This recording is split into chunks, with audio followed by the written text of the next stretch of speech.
Onko sun niskalle tapahtunut jotain? Mua kuristettiin. Kauheeta. Kuristettiin. Tää oli vähän niinku oma vika.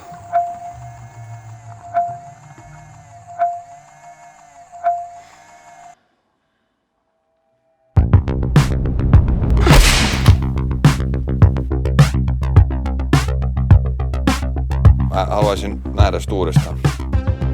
Ei koirat seiso kahdella jalalla. Asia on niin, että mä oon tavannut yhden mukavan naisen. Hiljaa!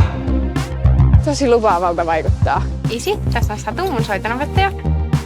Mua pidin sua jotenkin ihan erilaisena tyyppinä. Tai se on vähän harmaana. Valtiattaren lemmikki. Ootko?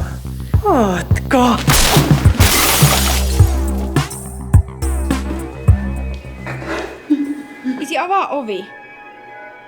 Onko kaikki muumit Laaksossa? Mitä tarkoitat? Että oletko menettänyt järkesi? Joskus olisi vaan kiva tehdä jotain ihan muuta. Jotain tavallisia juttuja. Eikö sustakin? Kuultiin, en mä pidä tavallisista jutuista.